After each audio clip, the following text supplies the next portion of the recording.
Саламатсыздарбы? Бүгүн бизде конокто Табылды Акеров, тарыхчы, тарых илимдеринин кандидаты, доцент, МОКТун алдындагы этнология институтунун директору. Бүгүн биз тарых жөнүндө сөз кылалы. Өткөн аптада, анын аркы аптада эки жыйын болуптур тарыхчылардын. Бирөө Илимдер академиясында, экинчиси 29 январда Улуттук университетте. Жалпы кандай тарых илими кантип өнүгүп атат деген сыяктуу. Анан мына акыркы жыйында эки жаш жигит Казадойго каршы чыгып сүйлөптүр. Эмне үчүн каршы сүйлөш керек? Сырттан профессор, Россиянын улуттар Россиянын академиясы деп аталат, РАН, Российская академия. Россиянын Илимдер академиясынын Сибирь бөлүмүнүн тарых институтунун бир кездеги директору. Чоң нерсе да, туурабы? Профессор, адис тарых боюнча. Кыргыздар жөнүндө жазып атса, Кыргызстанда жашаган каршы эч нерсе айтылган жок. Кыргыздарга каршы бүт 7 миллион эл, менин оюмча, кубаныш керек. Сырттан бир профессор биздин тарыхыбызды казып жазып атыптыр деп. А биздин тарыхчылар жанагыдай жыйын өткөрүп, ошо жанагы бир күндө, жанагы бир жыйында университеттеги эки жигит, Жолдошев деген, анан Султаналиев деген эки жигит каршы сүйлөп атышат. Эмне үчүн андай болуш керек? Дегеле. Ушулдан баштап көрө, анан жалпы абалга өтсөк. Кандай деп ойлойсуз? Туура.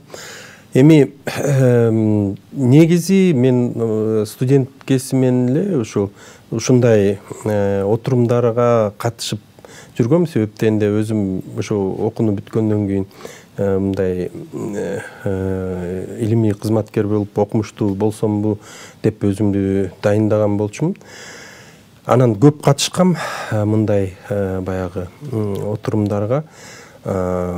Тарыхчылар көпчүлүгүндө эле ошондой бир проблемаларды чектеп алып, мисалы үчүн кайсы бир доордун проблемасын чектеп алып, же болбосо жанагы тарых илимдеринин өнүгүшүн, кандай кемчиликтери бар, кандай баягы позитивтери бар, ошолордун баарын айтып, талкуу кылып, баягы анан алдыга баягы пландарды түзүп,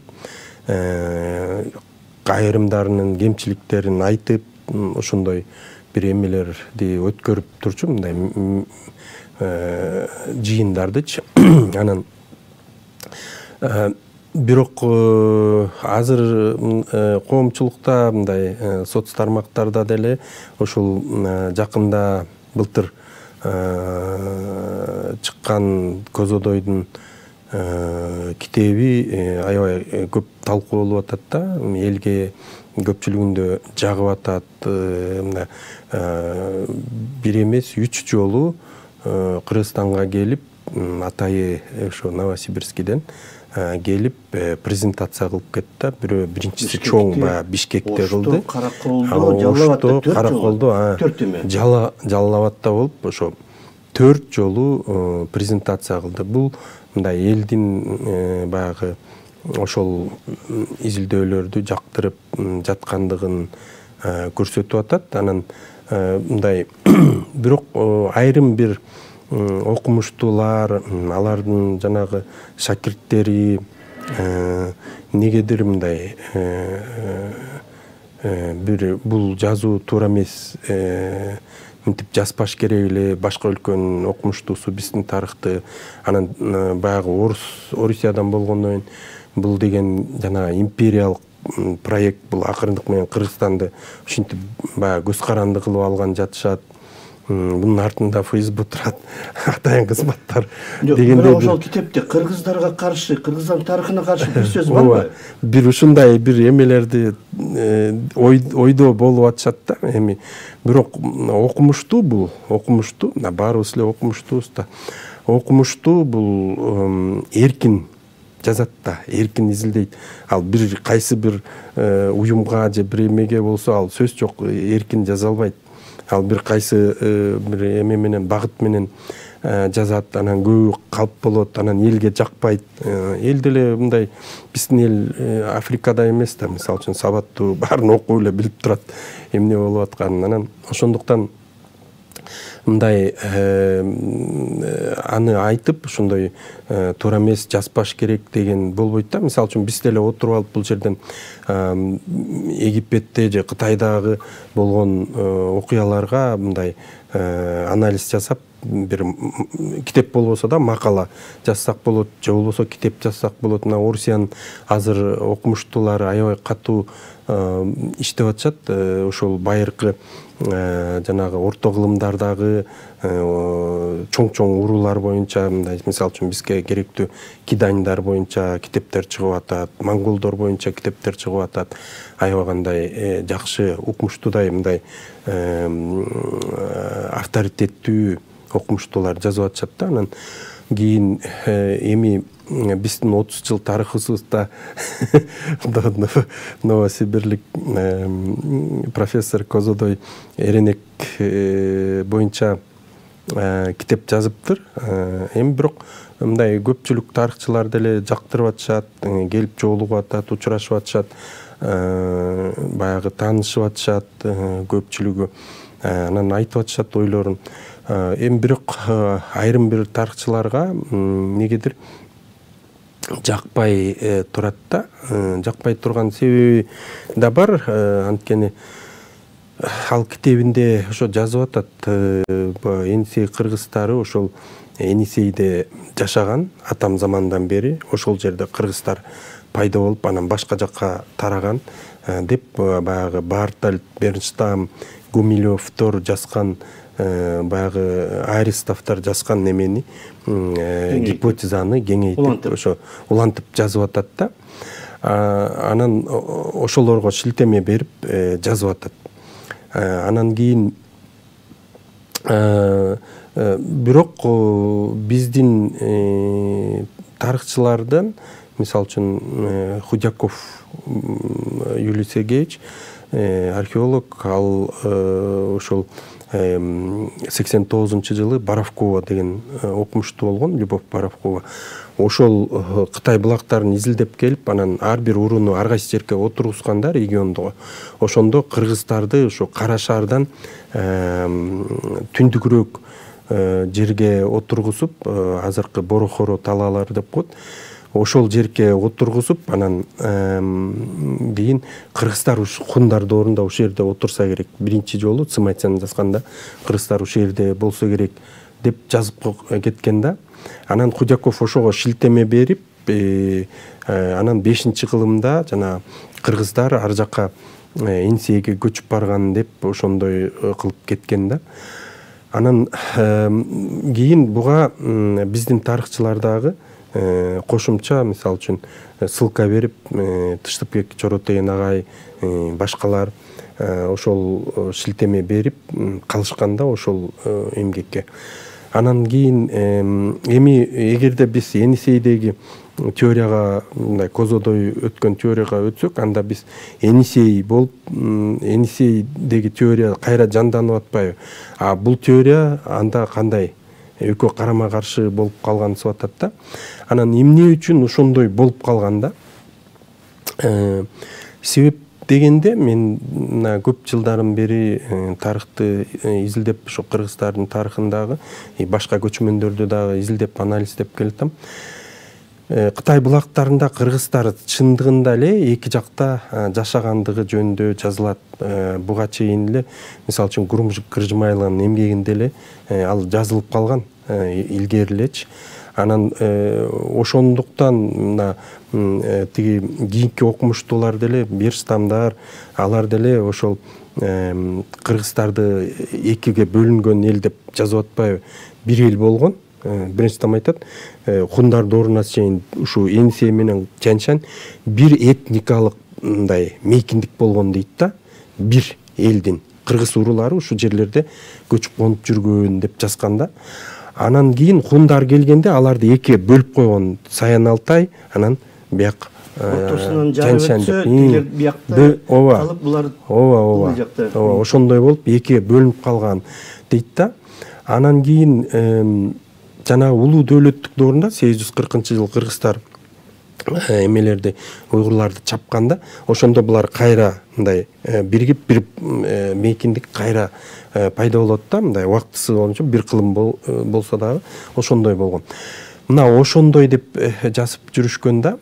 Анан кийин 1972 жылы Супруненко деген дагы Кытай тилин билген окумуштуу болгон. Ал дагы булактардын баарын карап чыгып, анан ал дагы ошондой кылып жазат да. Енисейде кыргыздар отурат бирөөсү. Бир бөлүгү ушул Тянь-Шанда отурат депчи, мисалы үчүн чыгыш Тянь-Шанда отурат деп жазат да. Анан тиги жактагылар Гегүн же Ганьгүн деп аталат, Тянь-Шандагылар Егу деп аталат деп жазган да. Анан бүт бул Супруненко кыргызстандык. Ооба, кыргызстандык тарыхчы, академия, илимдер академиясында иштеген кыргызстандык тарыхчы. Анан Худяковдор деле ошондой көрсөтөт, Тянь-Шандагы жанагы кыргыздарды жанагы теле урууларына аралашып кетип, Актоонун жанында жашаган деп ошентип жазып жүрүшөт баары элечи. Анан бирок жанагы Енисейге кайра көчүп кетип туруп, анан 840-жылы кайсы бир бөлүгү келген деп ошентип жазып жүрүшөт да. Бирок эгерде биз мындай тарыхты жакшылап анализдесек булактарды, анда жанагы Гурум Кыржымайла буларга чейин жазып атпайбы? Гурум Кыржымайла жазганын караганда, анда кыргыздар кетпей калып атат да. Булар кетип калды деп атпайбы? Гундар бөлгөндөн кийин булар кетпей калган. Эмеле биякта Биякта болуп калып атат. Себеп дегенде булар айтып атпайбы? 5-кылымдын аягында Енисейге көчүп кетип атышат деп, жанагы байыркы түрктөр көчүп атпайбы, ата бабалар. Ошол маалда кетип калып атат дейт да. Гурум Кыржымайла болсо 641-жылдагы окуяларды булактан комментарий берип атып, анан кыргыздарды дагы эле ошол түштүк Алтай менен Тянь-Шандын ортосунда жашаган уруулар менен катар атап кетип атат да. Жанагы Чумугун, Косун деген уруулар менен катар атап кетип атат да. Мындайча айтканда кыргыздар кеткен эмес. Кайсы гана бир бөлүгү кетпесе, негизги бөлүк бул жерде калып атат. Экинчи бөлүгү жашаган. Ошондо Аристовдун теориясы туурараак болуп калып атат да, Бернштамдардыкычы. Анткени жанагы Егу деген бул Егунун, мисалы үчүн Егу дейбиз да, биякта урусун таппай атат да тарыхчыларчы, дагы бир жолу кайталанмасын. Бирок ошондуктан кетип калган деп эле жасап атат да. Бирок Истеми Кагандын учурунда Истеми Каган кыргыз уругунан бирөөнү кызды тиги Византиялык императорго эме кылып жиберип атпайбы? Күйөөгө берип. Анан ошондо бул Тянь-Шанда болуп атат. Мынабу биз жашап аткан жерде болуп атат да. Анан ошондо мындай болуп атат да, жанагы Аристов айткан Асиги Гешу деген бул кыргыздардын эле азык жана күчүк уруулары деген бул Егулар болуп атпайбы? Көрдүңүзбү? Тиерде Егу деп жалпы атынан аталып атат, бул жерде азык анан күчүк болуп калып атат да, өзүнүн урусунун атынан чыгып калышкан да. Анан ошондо жанагы Истеми Каган жөнөткөн кыз ушул уруктардан болуп калып атат да, кыргыз уругунан болуп калып атат да. Ошондо жалпы эле кыргыздар кеткен эмес, бир бөлүгү кеткен, бирок бул жерде катнашып турушкан болуп атат. Бул жерде дайыма кыргыздар болгон болуп атат. Анан булар дайыма мындай тыгыз байланышта болуп, баягы этносаясий байланышта болгон. Мисалы үчүн алсак, жанагы Барсбек Кагандын учурунда Барсбек Каган түргөчтөр менен союз түзүп атпайбы? Ошо түргөчтөрдү Түргөш каганатын түскөндөр ошолор аз уруулары болуп чыгып атат да. Азыр мына рун жазмасында аныкталды, буну Бутанаев өзү жазып атат. Биринчи болуп бул деген аздардын жана Эзгене деген уругу. Эзгене болсо азыркы эле биздин кыргыздардын Адыгене деген урусу деп жазып атат да. Анан ошондо мындайча айтканда кыргыздар дайыма Тянь-Шанда да, Енисейде да жашаган болуп калып атпайбы? Казадойдун катасы эмнеде? Казадойдун бул жерде катасы жок, бирок Казадой мисалы үчүн буга чейин дагы эренек жөнүндө көп баягы эмгектер болгондо, мисалы үчүн Козмин же болбосо тиги биздин Абдыкалыков агай же болбосо Арзыматов, биздин мына азыркы эле тарыхчылардан Олжобай Каратаев жана башка ушундай тарыхчылар болгон. Эренек болбосо да, эренек эмес, Енисей кыргыздарын жазган, мисалы үчүн Дөөлөт Сапаралиев агай, ошолор болгон да. Мындан башка да орус тарыхчылар көп жазышкан. Эми бирок мондай анын эренектин инсандык баягы сапатын, образын ачып бир өзүнчө атайын китеп кылып чыгарган эч ким болгон эмес да. Эч ким болгон эмес. Макалалар болгон деп, Казадой өзү деле жазып атпайбы? Тигил макала болгон, бул деген болгон деп.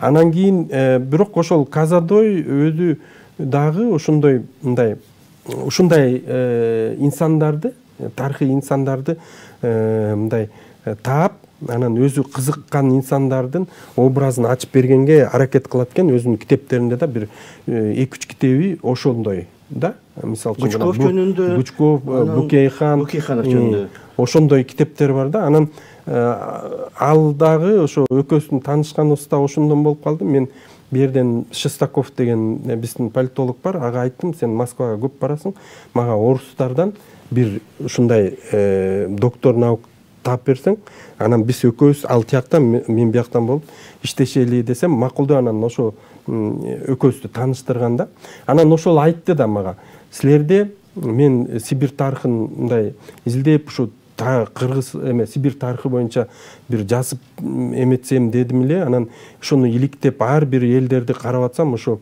Енисей кыргыздарында эренек деген болгон экен. Анан окуп чыксам, аябай мындай күчтүү инсан болгон экен. Ошол боюнча өзүнчө китеп барбы деди да. А мен айттым, жок, өзүнчө китеп жок, бирок ага арналган китеп жок. Бирок макалалар бар окумуштуулардын.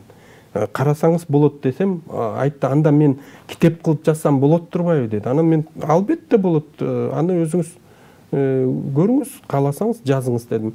Анан ошентип туруп, анан ал китебин жазып калды да. Анан мына чыкты. Бир да сөз жок да кыргыздарга каршы. Жок, ал жерде эч кандай жок. Бул жерде ал кемсинткен же болбосо тарыхты бурмалап эчтеке жок. Мен анын китебине мен рецензент болуп, мен биринчи болуп окудум ал китепти. Анан ошондуктан мындай баягы рецензент болуп берейин деп, баягы эч кыргыздарга каршылык эчтекеси жок. Анан жанагындай кыргыздарды кемсинтип же болбосо кыргыздын тарыхын бурмалап коеюн деген бир эч нерсеси жок болгондуктан кийин мен мындай макул болдум. Анан баардык агайлардын, буга чейинки изилдеген агайлардын жанагы китептерине шилтемелер берилген, баардыгын көрдүм да. Анан туура эле болуптур деп туруп, анан баягы макул болуп рецензент болуп бердим. Эми бирок бул жакшы болду да. Мисалы үчүн буга чейин деле мына Бутанаев агай жакшы жазган ошо кыргыздары. Бирок темасында карасаңыз, темасында Хакас князы болуп калганда, анан кийин ичинде деле мындай ал дайыма Енисей кыргыздары жөнүндө жазган, бирок акыркы эмгектеринде ошо Хакас деп жаза баштаганда, Енисей кыргыздары Хакас деп ошондой эки терминди кошуп ошондой жазып калган. Бир мисал, бир суроо. Казадой кыргыздарга каршы эч нерсе деген жок. Хакастар кийин эле пайда болгон аты, элдин аты. Булар байыркы кыргыздардын тукуму деп атат.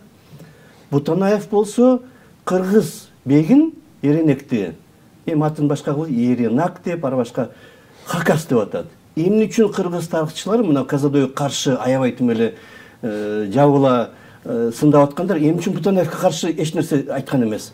Сен кыргыздарды Хакас деп атасың деп. Эмне үчүн? Ошо мен дагы мисалы үчүн Бутанаев агай менен аябай жакшы элем. Мен эки китебимдин редактору, рецензенти да болгон китептеримде. Анан бирок мен да таң калчумун да, эми Хакас деп эмнеге жазат, кыргыз деп эле жаза бербейт беле депчи, бир позицияны кармапчы. Бирок эми мен ал кишиге айта алган жокмун, анткени профессор аябай сыйлуу киши, баарыбыз сыйлайбыз. Бирок эми Хакасияда болгондон кийин эми Хакас деп жазып атат го деп деле көп маани берчү эмесмин. Бирок мына Козодойдун китеби чыккандан бери мен ойлодум да, эми бул туура болду. Анткени Козодой аны кыргыз деп атап, атайын китеп чыгарып, мындайча айтканда кыргыздарга кайрып берди да. Кыргыздарга кайрып берди. Алкыш гана айтыш керек да. Ооба, алкыш айтышыбыз керек да бул жерде. Анан бул бир, экинчиси мындайча айтканда эми эренекти же болбосо энси кыргыздарынан чыккан инсандарды эч ким Хакас деп жаза албай калды да. Бул чекитин койду. Анан ушун үчүн эле биз мындай ыраазычылык билдирсек болот да, ушун үчүн элечи. Анан бирок эми баягы инсандар деген ар түрдүү болот. Мындай айрым бир тарыхчыларга кичине мындай жакпай атат да, атайын доклад жазашып, анан ал компетентный эмес, ал студенттик деңгээлде жазып атат деп 13 китеп жазган кишиге ошондойлорду айтып атышат да эми. Бирок бул алар ошондой айтып атат, бирок мындай биз сүйлөшө келгенде өздөрү деле мага айтып атат, аябай жакшы экен, стили укмуштуу да экен, эң жөнөкөй экен, элге жугумдуу экен деп айтып атышат да. Жанагы доклад кылгандарбы же башкалар? Жок, мындай ошол каршы болуп мындай айтып жүргөн. Демек алар өздөрү каршы эмес, бирок кимдир бирөө аларды каршы сүйлөп беребиз деп атабы анда. Каршы сүйлөтүп атышат да эми, өзүнүн баягы окуучуларын, баягы студенттерин каршы сүйлөтүп атат, бирок өздөрү сүйлөбөйт антипчи. Бирок өздөрү таң калып атат. Стили укмуштуу да экен, жөнөкөй экен, элге жугумдуу экен деп айтып атышат да. Анан кийин эми ошондой экен, эми турмуш деген ошо да. Анан негизи эле мындай чыгармачыл адамдарда көп жазган, көп аракет кылган адамдар сынга көп кабыл алынат да. Ошондой эле болуп, иттин күлүгүн түлкү сүйбөйт дегендей. Түлкү сүйбөйт дегендей болуп, ошондой болуп атат го дейм да. Эми бирок мен ойлойм, азыр мына акыркы ошо 30 жылдан бери биз эгемен Кыргызстандын тарыхын жазышыбыз керек. Мындай көп тарыхчылар жазып атышат. Кичине да болсо мындай кичине жылыштар бар.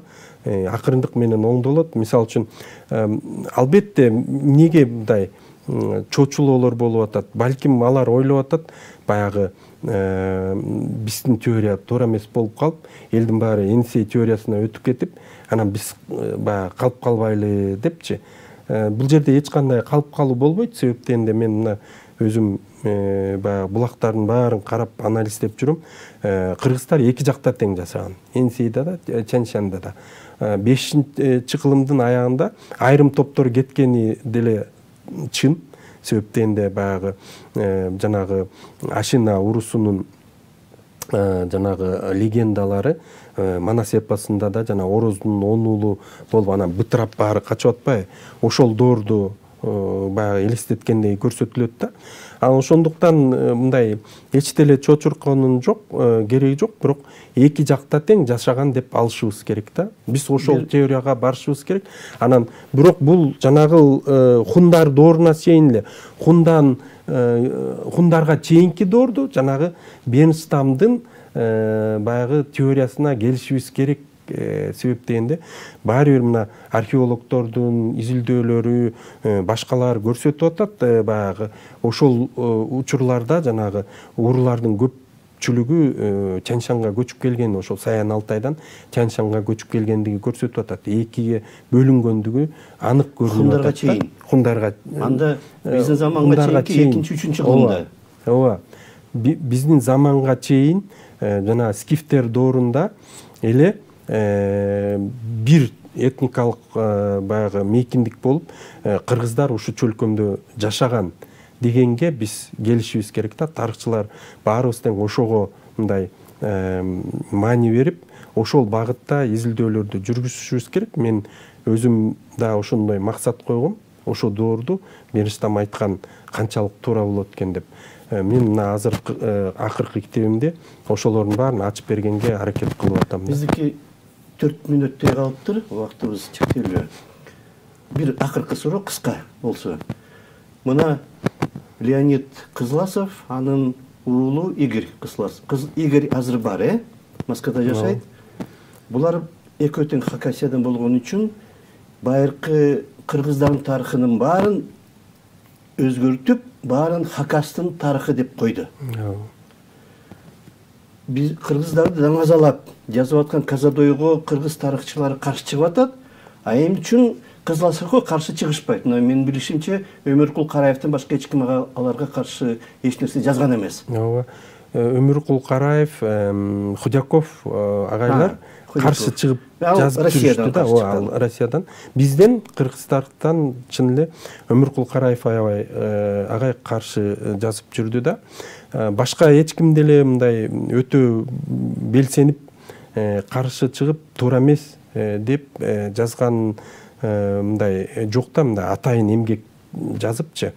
Менче бирок баарыбыз билебиз, алардын теориясы туура эмес. Мисалы үчүн Ушницкий дагы жазган туура эмес деп. Анан Ушницкий китебинин аягында жазып атат: Хакастар же кыргыз деп аталып кетишиңер керек, же болбосо эми жагып калса анда ушу боюнча калышыңар керек. Бирок силер кыргыз энсе кыргыздарынан чыккан эл экениңерди унутпашыңар керек деп аягында ошондой. Ушницкий өзү тубалып Якут.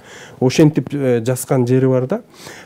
Анан мындайча айтканда, биз мисалы үчүн эмне үчүн мына кыргыздар өткөндө жана сындаганда Козодойду айтып атпайбы, баягы Хакастар эми ошентип калса анан кала берсин да деп. Жок, биздин тарыхчылардын милдети ачып берип, ар бирөөнү көндүрүш. Мына мен азыр бир Хакас фамилиясын айтпай эле коеюн, бирөө менен дагы иштеп атам, ал дагы ушундай Козодойдой болуп бир эмгек жазсамбы деп турат. Анан ага дагы материалдарды берип көрсөтүп нетип атам да. Ал дагы ишенди, туура биз дагы ушундай багытта иштешибиз керек экен.